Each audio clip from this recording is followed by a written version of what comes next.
Hi, I'm Amanda Loggins. This is my response to my emotional journal for Class 660 Addiction Counseling and Family for Aspen University. All right. I wanted to start this response by acknowledging how hard of a task this assignment was for me to do. I have become very accustomed to bearing my emotions and not letting them come to the surface all that often. I know that it's not the healthiest ways of dealing with life, but for many years this is how I've been able to survive through life. This assignment actually made me pause and take time to focus on my emotions and figure out what those triggers were and what my emotional responses were to those situations. I think that my emotional responses say a lot more about my interpersonal self. They come from an area in which my reaction is to how others are perceiving me, not how I perceive a situation. One instance that I ran into was when I was at work, where a coworker asked a simple question about a sizing issue for an ad. As a graphic designer, this issue comes up quite often in my line of work. In this area, I responded with the correct answer, but due to this, a coworker who has been employed at the company for over 20 years stepped in with his answer. However, he did not understand the initial question and responded with an incorrect answer. Due to this, and knowing that my answer was correct, I responded by repeating my answer in a non-threatening tone to ensure that the person asking the question had the correct answer. However, this made the coworker respond in a very demeaning and sarcastic tone, in which he repeated his incorrect answer because he was determined that he was correct because he's been in this field for over 20 years. This response from my coworker made me withdraw my emotions and feelings and return to focusing on my own work, completely ignoring the uncomfortable situation this coworker had created, because I had felt very belittled by his response. I have a very perfectionist personality, and I like to be liked by others, so when there's a conflict, I have a tendency to return to the back burner with my own emotions, to not make the situation any more uncomfortable than it needs to be, in hopes of the person still liking me, which leads to me trying to avoid confrontation at almost any cost. This emotional response with my coworker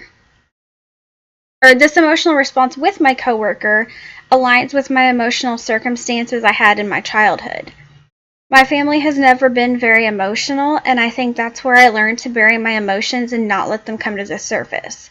It has always been easier to avoid emotion than to deal with it and all the issues that I faced in my life. It was easier to hide my emotions and my hurt because I strived to be that perfect child due to my perfectionist personality. In my childhood, I never wanted to hurt anyone else, so I would always internalize my own emotions in order to cater to everyone else's needs, because it cut down on the amount of confrontation I had to deal with. I wouldn't say that I had a hard childhood, but looking back on my childhood, it was definitely not the easiest. My parents divorced around the time of my 5th birthday, so for the majority of my life, I was raised by a single mom who was disabled and living on a very limited income from the government due to a back injury. I wore a lot of hand-me-down clothes and clothes that my mom made, and this was just the beginning of issues that led to me being bullied throughout my life. I focused very heavily on my studies because preparing for school gave me something to do since we couldn't afford for me to do a lot. Really not anything. This led to me getting labeled as a nerd, and for many years it was just my mother, my sister, and I in the household.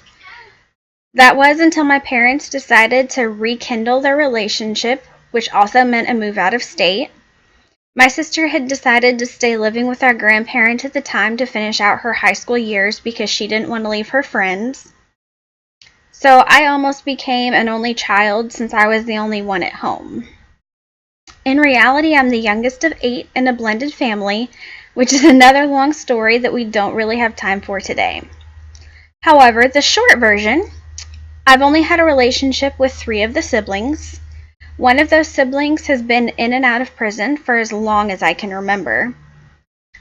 The next sibling, I don't recall seeing him at home very much because he preferred to spend time with his father, Then there was my sister who decided to live with our grandparents as she finished her high school years, which put a damper on our relationship. With my siblings being spread out between different states and the chaos that it created in the family dynamic, it pushed me to strive to be more of that perfect child role, which led to me never getting in trouble and excelling in school. I have to say that I exceeded extremely well in this almost forced upon role of perfect child as I graduated high school as valedictorian.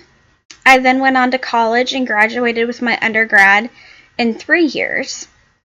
However, I feel that that childhood role of perfect child has been somewhat of a detriment in my adulthood. I don't want to blame my childhood hardships on the issues that I'm facing in life today, because I know every circumstance I encountered in my childhood led me to be who I am today. I would have to say that my current emotional buttons are still very heavily guarded and not easily pushed. I have grown so accustomed to hiding my true feelings and emotions that not many people are able to push my buttons. For instance, I've been married for 11 years, and I can't say that there have been many times, I can probably count on a hand, that my husband has actually seen or felt the repercussions of my emotions and feelings because I am so guarded due to my childhood. With my emotional buttons being so highly guarded, it doesn't always make for the best circumstances in daily life. However, I do think it'll help me in my career as a counselor. Not allowing my emotions to be involved and create situations where transference and countertransference can become an issue with a client, I think will aid in my ability to help clients work through their issues without having any kind of personal interaction with them and with my emotions. So that is my emotional response, or my response to my emotional journal assignment. Thanks and have a good day.